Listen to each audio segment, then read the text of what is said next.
Hello, everyone. This is Nathan Chu again. I'm coming to you from Quezon City here in Manila, Metro Manila, Philippines.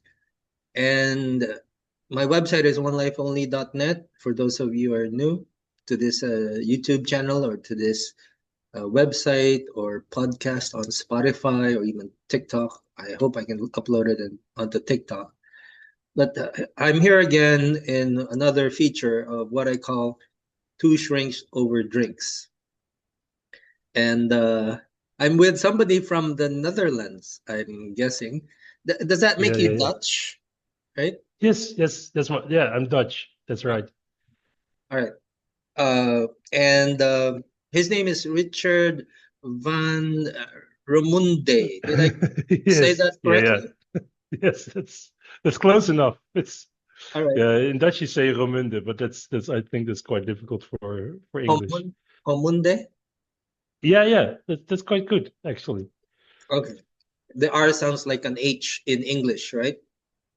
Yeah, a bit. Yeah, yeah. It does a bit. All Yeah, right. yeah. We've got like it's back on the throat. Oh, It's almost like it's almost the same. oh, okay, okay. All right. Yeah, Okay. And I think you work. Can you tell us more about your practice? Which populations yeah, do you yeah. work with? Is it couples, individuals, or families? Uh, it's individuals. Mm-hmm. Uh, Adults mainly from like 18 and up, or mostly, yeah, 18, 20, something like that and up. And yeah, I've created my own kind of style or approach, Uh-huh. which is basically centered around the idea that the therapy, the relational the therapeutic relation, I'm sorry, the therapeutic relation is the therapy, Mm-hmm. and clients don't need to change for me. So, Mm-hmm. and that's most people find it a radical approach because, yeah, most clients even come in to change. But I think wanting to change is part of the problem. Yeah. So, because then when you focus on the change, you're still in the there and then, and not in the here and now. Oh, And for okay. me, it's about the person in front of me in the here and now and inviting them into my space. So Oh, that's my goal. all right. So tell me a bit about your background. That's very Yeah, yeah. interesting.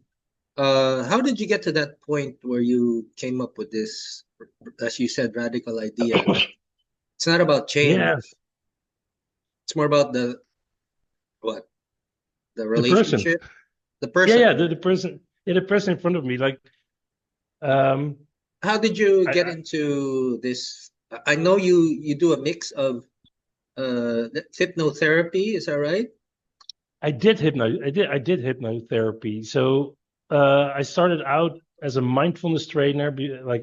When was still studying, I studied mindfulness, and through that I came also in contact with RFT through some articles, scientific Mm-hmm. articles.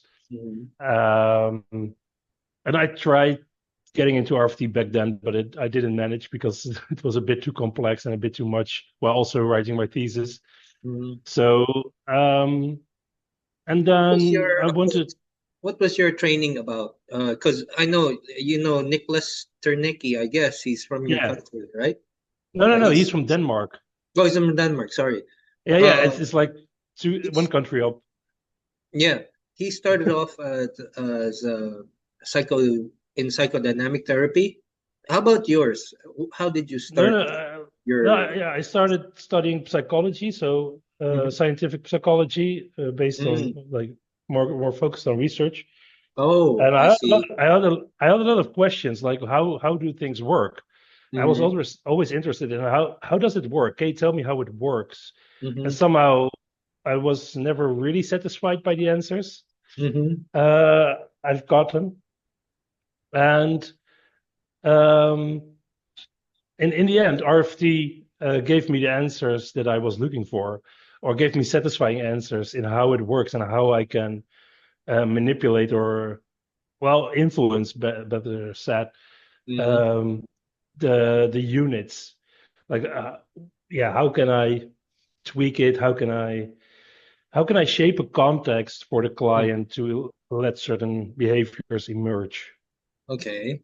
Uh, So you so, began using RFT in your work, is that right? I mean, well, yeah, it's like there are like three streams kind of. Like there was the hypnotherapy stream okay. which is really focused on language. You really have to be you're learning to be very secure about your use of language in hypnotherapy. So your word placement, your because under hypnosis, like every word counts basically.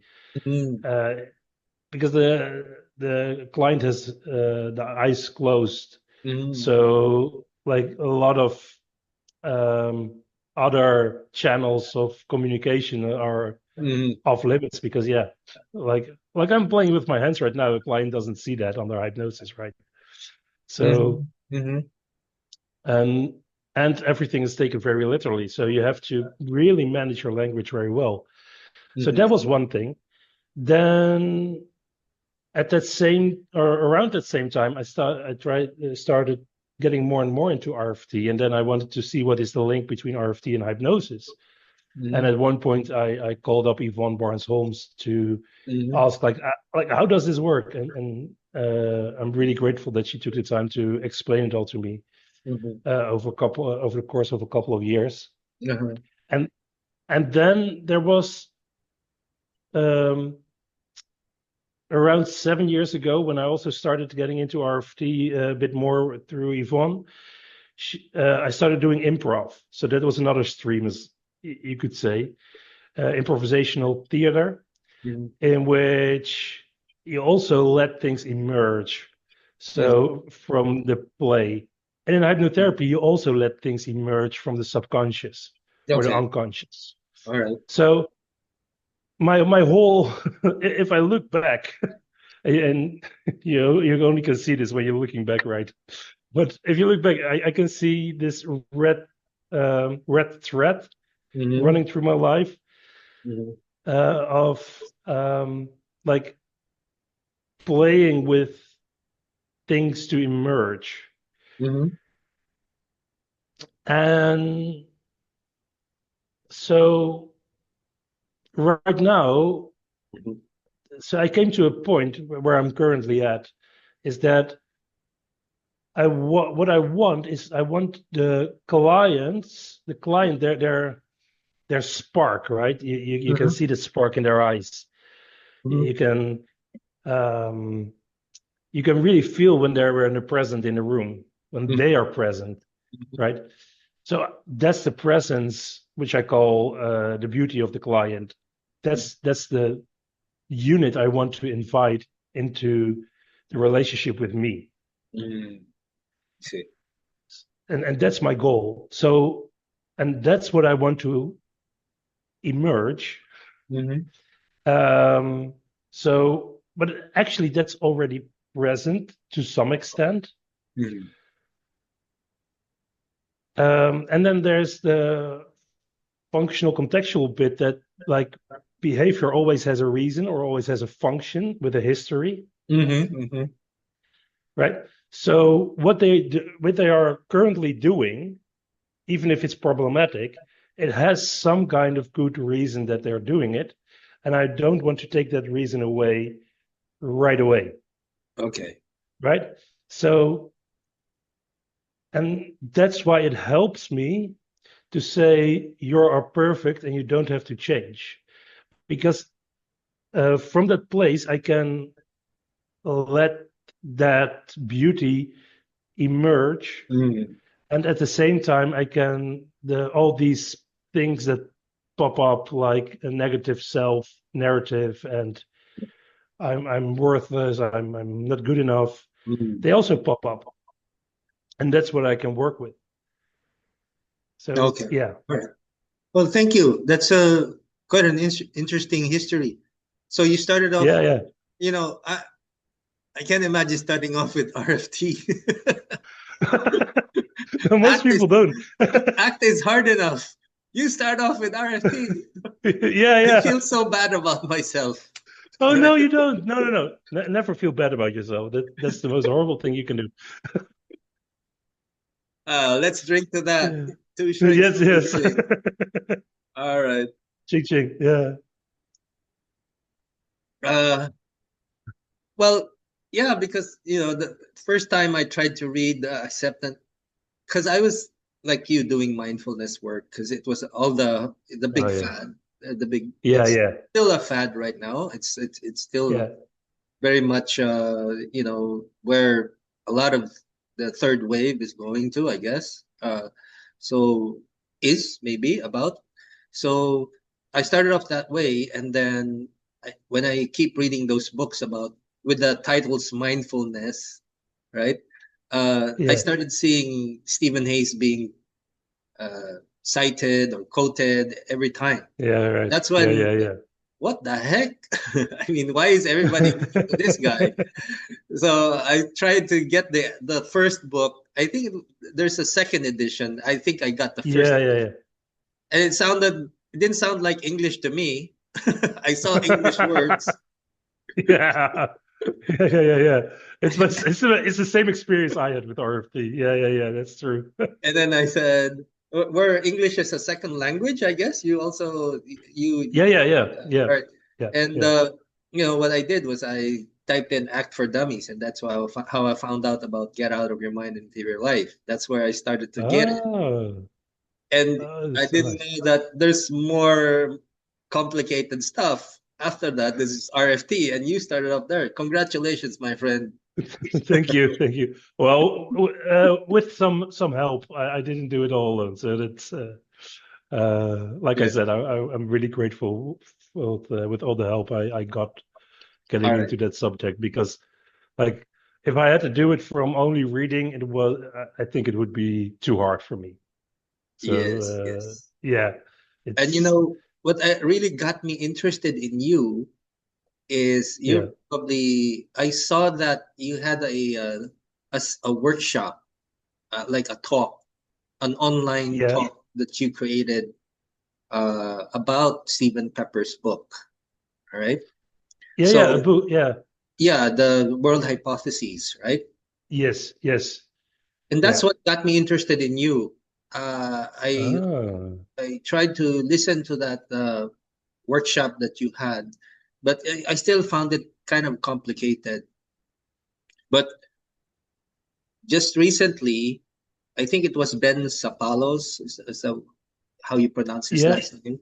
I think so. Sapalos or something. Yeah, He he mentioned your book.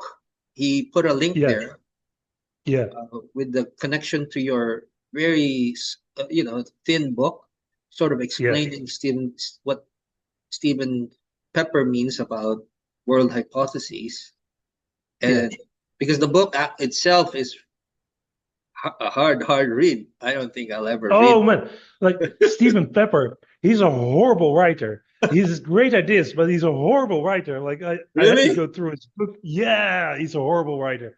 I I wouldn't thought I was a read that. horrible reader.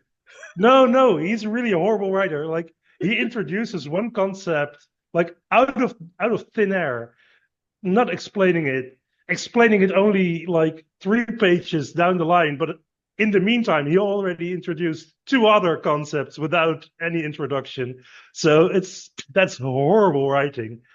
Like, Uh, no, no, it well, really is. I think yes. he So could have done a bit better. that's what got me interested in you, how you could put something so seemingly complicated. Because I attended Stephen Hayes's Act Immersion workshop, and that's Okay, also complicated for me. Stephen Hayes, the way he talks, it's like sometimes, when he's okay. being scientific, Yeah, yeah, yeah, yeah. He can it, be. it, Yeah, yeah. He can be. very geeky. That's the term he Yeah, yeah, uses. yeah, yeah, yeah. He is. He So is. what Well, that's my yeah. RFT is sort of like, I don't I don't know if it was mentioned I just finished the original book, the RFT, the OG book, Oh, RFT book. congratulations! I didn't even manage that. So, Thank you. You can do a lot with Chat GPT now. Oh yeah, that's true. That's true. That is lovely. That really is. Yeah, that Yeah. that's why it took me a couple of months, or maybe 3 months, or maybe even 6 months to read that book, because No, after no. every paragraph I need to, hey AI, Yeah, what does this paragraph mean? You know? that's so true. That's Yeah, so so true. what the heck are they saying? All right.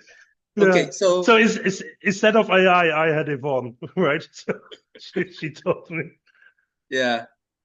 Anyway, Yeah. so how did you get, I understand a little bit of the history of how Stephen Hayes got into this world hypotheses thing, right? Somebody gave him a book, a professor of his, Haynes, Yeah. Haynes, I forgot the last name, Hein Rees or something, and he gave him this book, and that sort of got him off to just trying to understand our philosophy behind our science. Yeah. And Yeah. before I go there, asking you about it, uh, I talked to Jacob Martinez. I don't know if you know him, from Not very well. ACES. All right. And he said it's actually something that Stephen Hayes started doing. That, in most schools of psychology, they don't really teach anything about philosophy. They're just given training about each and every approach, right? Yeah. So, Yeah. Yeah. That's true. uh, I mean, at least in graduate school, no? Yeah. So, Yeah. Yeah. I wonder why. I mean, is this fast catching on, or is it still something that? Because I've talked to some of my past professors about this, and they seem not very open to it. The philosophy of science. Do you have an idea why this is something hard to swallow sometimes? That we need a philosophy of Oh. science, Well, or maybe what got you interested in philosophy of science? uh, like what got me interested was my dad. So he was very philosophical and also a researcher and an applied researcher. He applied his understandings in the field. Mm-hmm. So I think he was my great example for that, and Mm-hmm. I could always ask questions, right? I could always ask questions to him, and when he didn't know, he would just say like I don't know, and this would be my idea about it. So there was always a space for ideas and creating ideas and creating understandings. Um, and yeah, he showed me different ways of viewing things. Because like if you say, yeah, this is if you have a question, why is such and such so, and you say it's because this and this and this, Yeah, then that's where it ends, right? yeah, But if somebody says, I don't know, but it could be this, but it could also be something else. What do you yes, think? yes. Then you create like a space in which two ideas can coexist at the same time. Even two opposing ideas can Mm-hmm. coexist at the same time. Um, but they can be held at the same time. You don't have to reject one idea in favor of the other. You can hold both ideas, opposing ideas at the same time. Okay. And I think that's quite hard to do Mm-hmm. for most people because we are taught that there is something as a truth, as a definitive truth. Mm-hmm. Um, and we are taught that science is looking for that truth, that objective truth, Yeah, verifiable truth, yes. and like a lot of philosophy, like a philosophy of science, is actually focused on this kind of narrative, like the Wiener Kreis, the Popper's falsifiable theory, that you have to falsify, that you have that you need two hypotheses that exclude one another, Mm-hmm. like the HO and the H1 hypotheses. Mm-hmm. But like in general, most of the philosophies of science are directed on finding objective truth. Like Kuhn is already a bit moving away with that with his paradigm. Like the philosopher Kuhn is saying, yeah, you have paradigms, and then you fit in the science is fitting in pieces of the puzzle into that paradigm, and when the paradigm when most pieces don't fit anymore, the paradigm breaks and a new paradigm emerges where those pieces fit in, but other pieces won't, and then the pile of not fitting pieces is getting too big, and then the circle repeats itself. Mm-hmm. But all these things are still based on there is one paradigm at one moment. So there are not like multiple truths or philosophies you can hold next to each other. And I think Stephen C. Pepper is one of the philosophers who has done that. Who has said, like, there is no one truth, but truth is dependent on your perspective, on how you view the world. Right? And like he said, yeah, you can sort of create different, he didn't even want to call it categories, but like perspectives. You can see different perspectives aligning. Right? So and contextualism is one of those perspectives. And if you hold a contextual perspective, then it's probably true that, or probably something will be true if it's working successfully towards a certain goal. Yeah. Right. So you have the perspective, and inside that perspective is the truth. And if you have another perspective here, then you have a different truth in here. So you can hold different perspectives, which both hold different truths. And if you do that, then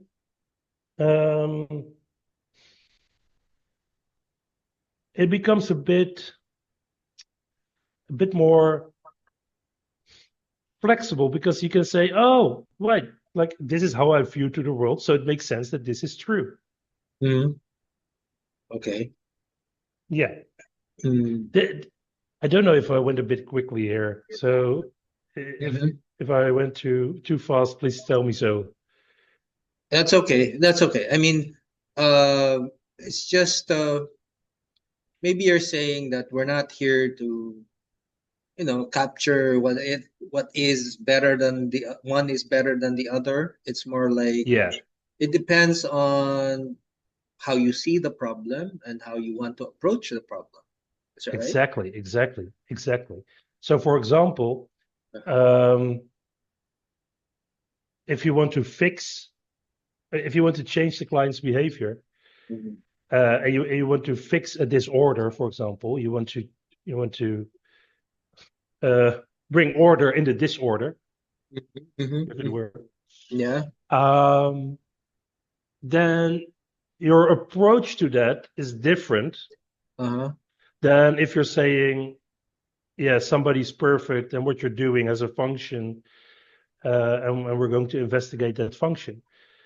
Like, but that doesn't mean that you are not good as you are right now. That's a different approach. Yeah. And you will, so it's a different starting point, and your what you will be doing makes sense regarding that reference, regarding that starting point. And so something I would be doing is true in the sense that I'm looking at the client as a perfect human being who doesn't need to change. Well, that same thing that I will be doing wouldn't make sense if I look at the client as a human being that has a disorder that needs to be gotten rid of or Mm, needs to be helped with that disorder. mm, yeah. So my behavior is true in one setting and isn't true in another setting. I mean, your behavior as a therapist, is that what you're saying? My behavior as a therapist, yeah. So Uh, my behavior as a therapist, like here's the client and mm, here's my behavior. So I see the client mm, in one setting. I see the client as this uh, perfect human being who doesn't need to change, mm, and I'm doing things in mm, that context to only to let the client emerge in the relationship with me, yeah. right?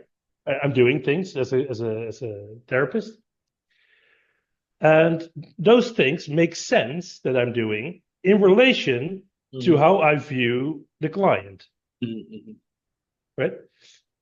But those same things, um, if I'm seeing the client right mm, now as a human being who has a disorder, mm, and the disorder needs to be fixed, mm. then I will probably do different things that make Yes, sense, yes. right? They make sense and how I see the client, right? Yeah. So, but like, so we have setting A in which I see the client as perfect, and setting B, I see the client as having a disorder and that Yes. needs to be fixed, right? Okay. So I've got my behavior A of the Yeah. therapist here, yeah.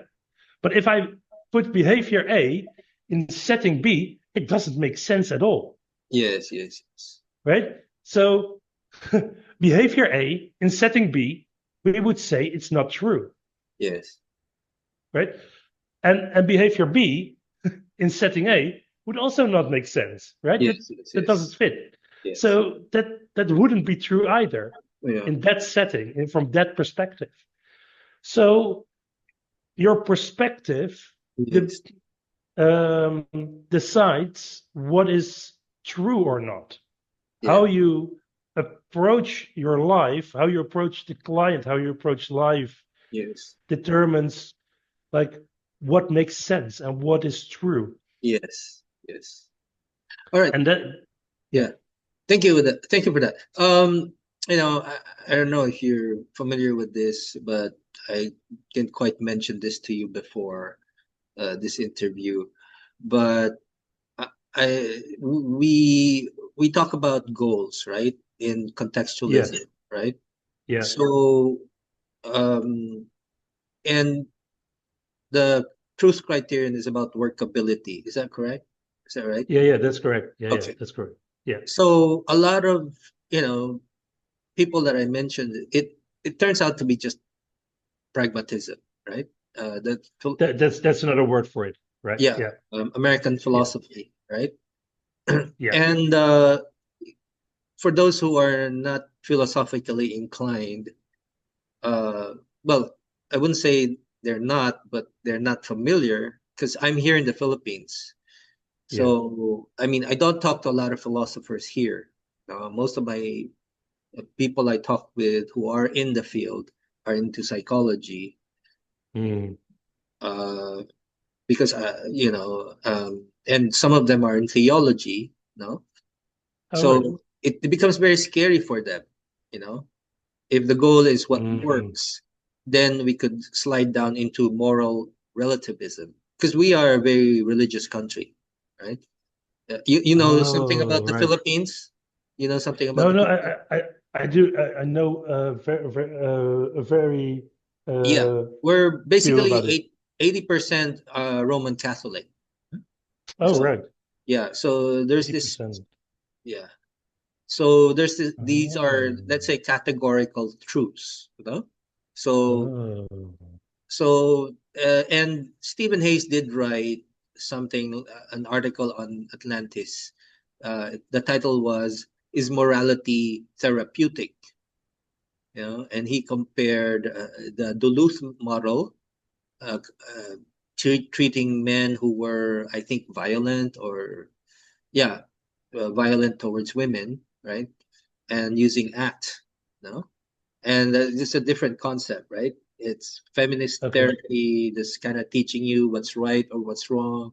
The sort of like Okay. what you said, this is we need to take this thinking out. This is a disordered way of thinking. Like I'm entitled as a man to hurt someone, like a woman, right? Okay. Okay. Yeah. Yeah. Yeah. So Yeah. Yeah. so you need to change that and teach them so sort of what's right or what's wrong. So I'm wondering if uh, you have experiences of people saying, "Well, pragmatism isn't that doesn't that sound like moral relativism?" Have you come across Oh man. arguments like that? Uh-huh. Um, I haven't come across many arguments. I think the Dutch people are very pragmatic. So, Yeah. Okay. so in my environment, that's might be a bit different. Moral relativism. Is Yeah. pragmatism moral relativism? Well, it can be. Uh-huh. Can be, of course. Um, Or could it be I, misinterpreted to be moral relativism?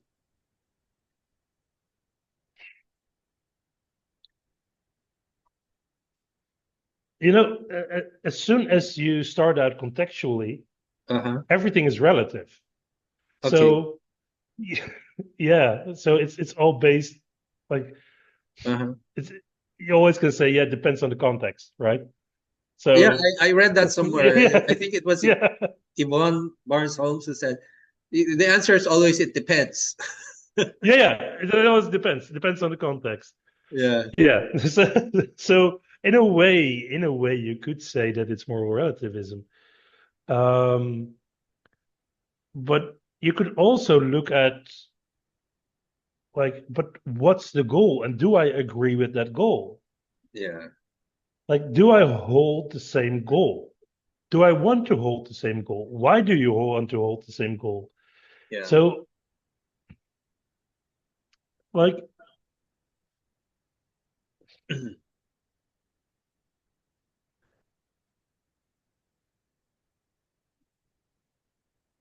yeah, yeah, I guess.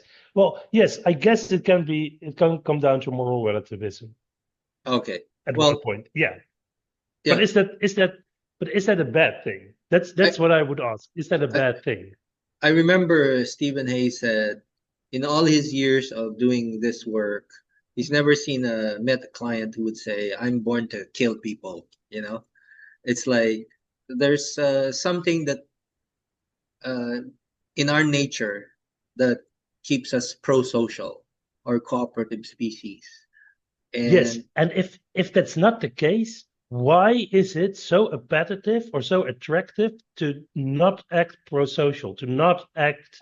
There must be something nice about acting in a not nice way.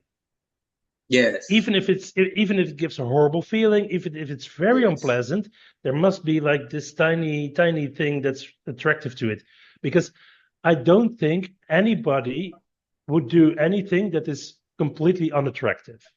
yes, yes, So there must be a reason. There must be a reason why someone would act in yeah, uncooperative in a way, right? Or a selfish way, right? yeah, and even Okay. selfish is sometimes good, right? In some contexts, it's even good to be selfish. Yes. Um, but yeah, it's Well, like uh, there must be something. There must be something attractive to it, right? Like even the most horrible things are at some level attractive. yeah, it's basically, I think part of it is we have this recently the most evolved parts of our brains that's kind of like the problem solving part. You know, so, I remember Yeah, maybe, Kirk Strassel maybe that's said, true. "We're not here. I mean, we're not here to develop the logical mind. We're here or the problem solving mind. We're here to develop the wise mind." Yeah, Yeah, something like yeah, that. yeah, yeah, yeah, yeah. So, Oh, I agree with that. I agree with that 100%. yeah. Yeah, yeah, yeah, Anyway, so let me go back. Okay. yeah. So, I think you sort of explained why a worldview is important, right? Now, did you Yeah. start off in therapy without these worldviews that you just Yeah, were just yeah. adapting So, certain theories or certain models of therapy? well, I started out Uh-huh. in university trying to understand Hmm. like neurocognitive science because basically that was the thing that I was being told the most. Uh-huh. But it didn't make sense to me.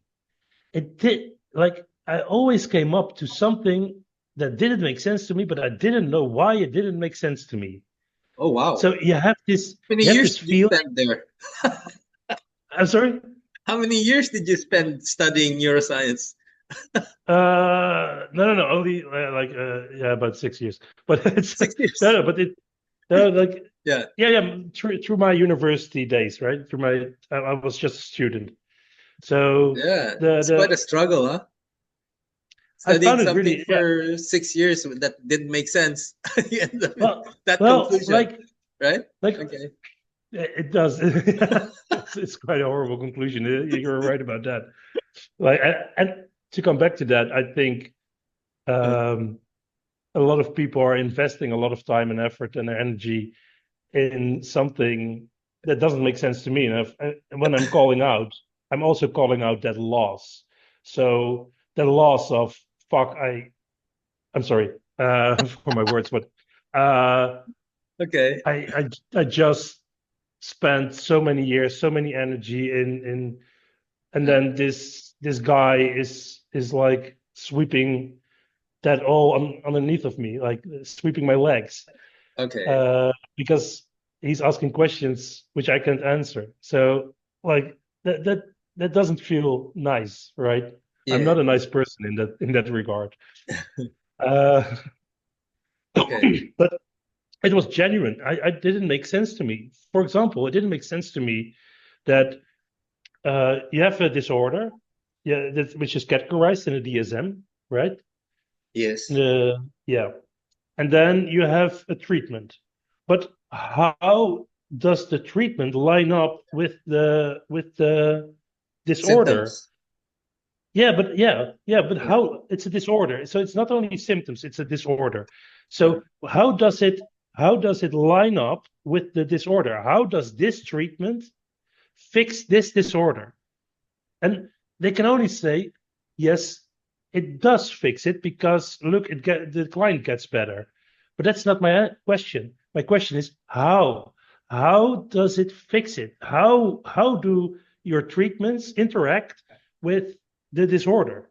mm, And you see very little research on that. Yeah, yeah, you see it on brain level, but not on the like but how? Still, that doesn't explain to me how it works. mhm, How does the treatment work on the disorders? These things I didn't understand, and I questioned them, and I didn't get an answer that was satisfying me. mhm. And there are a lot of instances where I asked these questions, and then like this unsatisfying feeling Yes. builds and builds and builds. Uh-huh. And then by studying, and then I went into RFT, and RFT made sense. I didn't know, like, it was the first thing that made sense, but I didn't know why it made sense, right? Right. Yeah. But it's like, yeah, this makes sense somehow, but like, how? So that was where I started pursuing RFT. But underneath that, like the world hypothesis of Pepper made sense for me. Why it didn't make sense for me. Yeah, give me the connection. How did you connect Pepper's Okay, work with okay, RFT? okay. Yeah. Well, I will first say how I connected it with neurocognitive psychology because then it makes it easier to Sure. connect it with RFT. Sure. So um, and so we talked a bit about contextualism, which is the backbone of ACT and contextual behavioral science. Yeah. Uh, the we could say that the backbone of neurocognitive science is mechanism. So in mechanism, the idea is that you perceive the world Mm-hmm. as being machine-like. And machine-like means that you have that everything in the world has an input, and that input is being processed Mm-hmm. to an output, Mm-hmm. right? So our senses are responsible for the input. Mm-hmm. The brain is responsible for the processing, Mm-hmm. Like a computer. uh, like a computer, right? And Yes. then the observable behavior is the output. Yes. So Yes. me talking to you is the output, Yes. right? And if the output is not correct, Yeah. then the There's something. assumption, yeah, there must be something wrong in the processing unit, Yes. Yes. Correct. right? Yeah. Yes. So we must fix the disorder. We call that a disorder of the processing unit. And Yes. we must fix the disorder in here. Yes. And then we get the correct output again. Yes. So, like, and if we follow that line of thought, then we could also say, yeah, if we get the correct output again, Mm-hmm. we fixed um, the disorder. Yes. Because, yeah, but that's all assumptive. That's all based on assumptions between the link between the outward behavior and maybe something happening in here. Yes. Did you get to a point where you were able to studying medicine, like studying which medications are, No, no, no, I didn't. I never did that. No, I never did that. That's okay. not. It doesn't have my interest really. Oh, I see. So Okay. yeah. Currently, I think of them as contextual variables for behavior. All right. Okay. So biology, I see as a contextual variable for behavior. Yes, yes. But that's not the neurocognitive perspective, right? It's not the mechanistic perspective. Okay. Um, so behavior is happening inside the person, and then therapy Mhm. needs to fix the not working of the brain. Yes, yes. Yeah. And then you have methods for that. You have interventions and protocols. Mhm. And the therapist is the person who can use the tools. Basically, you can see interventions and methods as tools to operate on the disorder Yes, yes, inside. yes. Yeah. And then the therapist is like a mechanic in a way Yes, yes, who knows how to use these tools so yes. that the disorder vanishes. Yeah. Yeah, I is wish we had more time to discuss this because I've never really delved into neurocognitive science. So I thought it was more like something like you wanted to be a psychiatrist, you wanted to prescribe medicine. So it doesn't sound like that. But before our time runs out, I have yeah. a very important question for you. Okay. Sorry. Um, uh, what drives your passion for psychology? I mean, what I mean by this question is that I don't know.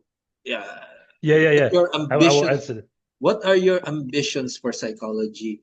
Uh, you're into philosophy now, philosophy of science. Yeah, yeah, yeah. So Yeah. I'm kind of a big picture kind of guy. I want to Okay. see what our Yeah, yeah, yeah. roles are. Yeah. In the Okay. bigger Okay. I will world. tell you. Yeah. Yeah. Okay. I will make a little leap from what I said just a moment ago. So just a moment ago, I said from a mechanistic point of view, your behavior is inside the person. Yes. But the way we see behavior in a contextual manner is that behavior is always me in relation to the thing that I'm confronted with. So I'm confronted with you and I'm responding to you. So my behavior is now in relation to you and to your Yeah. viewers as well. Um, but that's what I'm confronted with right now. So, and you do the same, right? You Yes. are confronted with me Yes. and you're responding to me and to your own thoughts. And so your own thoughts can be a context for your behavior. Your bodily feelings can be Uh, the thing that you respond to.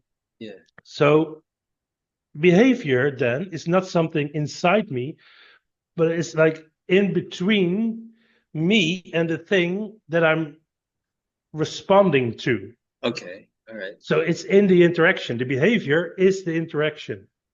It's not inside here, it's inside Yes. here, right? Yes. Okay. That's very important for me to make the following step. So if that's true, if we hold that perspective, Mm-hmm. right, then I, the therapist, Mm-hmm. am a um like I'm the unit to which the client is responding to. Me, the whole therapist is the unit that the client is responding to in therapy. Mm-hmm. So that makes me very important. Mm-hmm. That makes me more important than the interventions. Okay. I am the intervention. All right. The relationship with me is the intervention, right? Your So context. I am the context, right? Yes. I am the context of the client, or as, Yes. at least a part of the context of the client in that instance. Yeah. And so that makes me very important, and it also makes the client important Yes. because the client, um, like I draw the client out in a way. Well, I invite the client in. That's better said. I invite the client in to be responding to me Yeah. in the moment, Yeah. and that's what I want to do. So my goal is to invite the client in, and most of my trainings and most of what I do is building on top of that, like to say to the therapists, it's you. It's not your interventions. It's not only what you've learned. It's you. You are the thing. You are it. Yes. You are the intervention. The Yeah. whole you. The Okay. whole you. The things that are coming up inside of you while Yes. interacting with the client. Like all of that. Yes. That's the body of therapy for Yeah. me. All right. Okay. Well, you know, uh, Stephen Hayes, what's his name? David Sloan Wilson, they Yeah, have yeah. these big dreams, about, you know, changing the way we we work on communities, so changing the way we allocate resources so that we have a better future Oh, as a planet, right? Does that ever come into your mind? Like, is there a oh role yes, that yes, yes. we psychologists can play? Because I've interviewed Stephen Hayes before, and he said, well, that was during the later part of the pandemic, right? When I interviewed him, Yeah. and he said, well, they talk to all these economists, these doctors, or these. But why isn't there a psychologist who's there to be consulted about behavior that people have to wear masks, right, or take a vaccine, right? So, uh, in your perspective, are you more on changing the world one person at a time or one therapist at a time by introducing this approach that you're talking about? Or do you have like a bigger, you think we psychologists have a bigger part in creating a better world? I think we do, but I think we do mostly by letting people Uh-huh. be themselves, by really freeing people up from themselves. Okay. All right. Uh, Not as a goal, but like as an invitation. Like Mm-hmm. you're okay to me, Yeah. and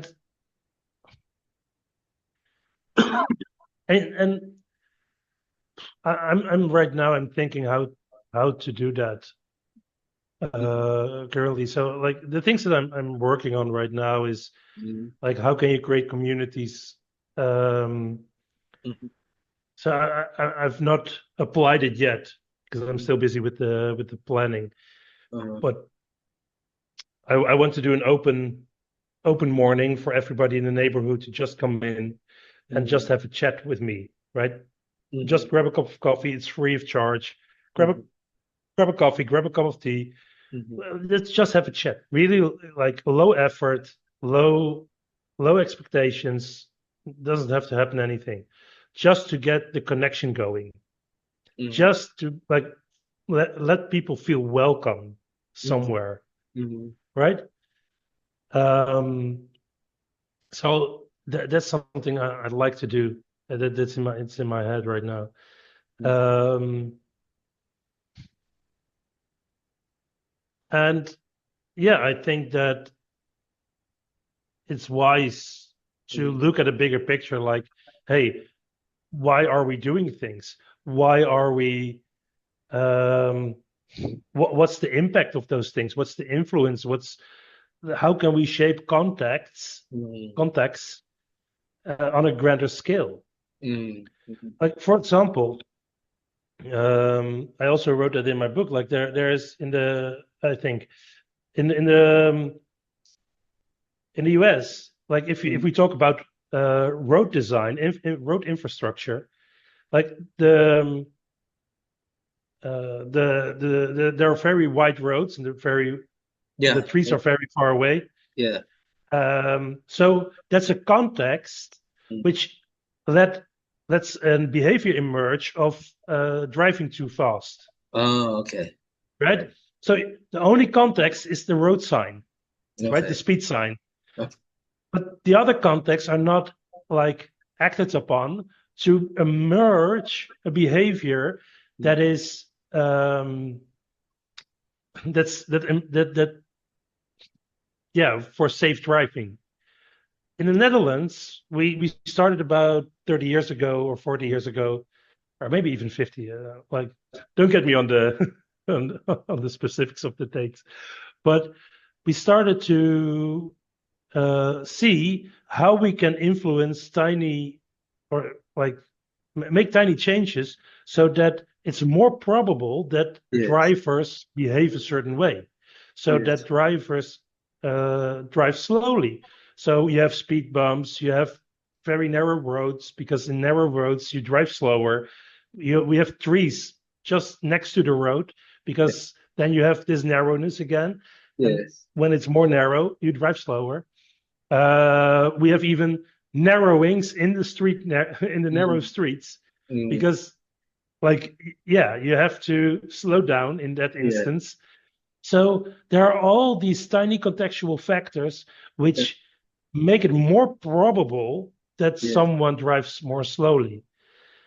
A great YouTube channel is Not Just Bikes, Okay. which you can watch, and he has a lot of these things. You will notice that even the way the pavement is colored and stuff like that, it all these are all contextual cues to emerge a certain behavior.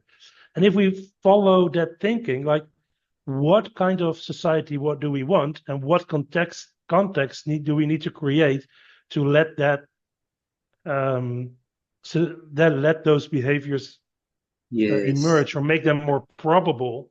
Yes. Um, Yeah. yeah. I think I think you're driving towards one of my passions also. I read I don't know if you're aware of The End of Average by Todd Rose. Have you heard of that No, book? no, no, no. I haven't heard of it. Yeah, there's a difference between an essentialist and a situationalist and a contextualist, right? Okay. So I guess his passion, which I share, is that we need to create context where people can fit, not the other way around. Yeah. We Yeah. try Yeah. to Yeah. Yeah. we try to fit people into the context, which is like the way. we treat people. Like if you have an IQ of Yeah. below something, then there's probably something wrong with you, right? Yeah, Maybe yeah, yeah. you don't have a use in society. Yeah, So yeah, yeah. uh, maybe you should be on some kind of special, whatever, right? So Yeah. uh, yeah, and thank you. I think we share the same passion. Yeah, yeah, yeah, You definitely. should get that book. It's you know, eye-opening for me. And Steve mentions that book too. The End of Yeah, I Outrage. can oh, yeah, yeah, I will look into it. I will Yeah, definitely do. and wonderful. And We're gonna end uh this interview with that. And yeah, go ahead. Nathaniel, if people want to read my book, it's Yes, free of charge. And if you're willing to put a link on your website, that's fine with me. sure. Yeah, I'm yeah. hoping, honestly, I don't know. I haven't met anyone who's actually interested. Maybe aside from my clients. Maybe it doesn't matter. Like it's it's my invitation to you. If you want I to will. Anytime I see an academic or a professor who says, "Hey, I'm interested in that philosophy of science thing," but as far as my experience goes, what? I don't need that. I just need techniques.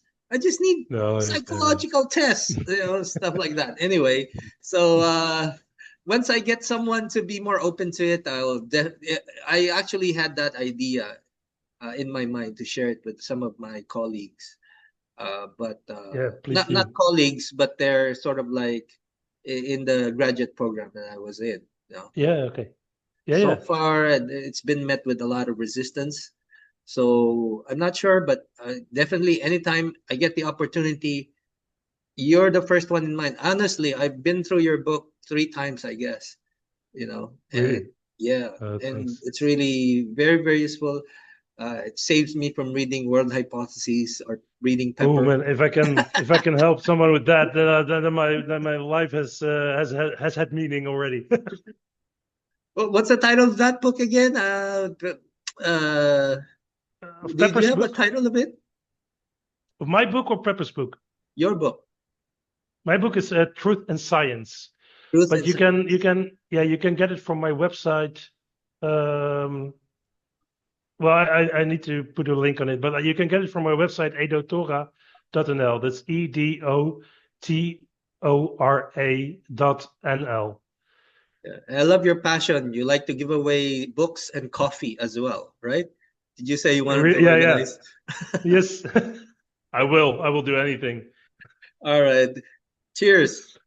Thank you, Cheers. Richard. Cheers. It's been a pleasure, and thank you for Yeah, mine giving too. me this opportunity. I appreciate it very much. Yeah, you too. You too. Let's drink to that, and you Yes. take care. And I hope this won't be the last time. I hope so. Yeah, that would be lovely to meet you again. All right.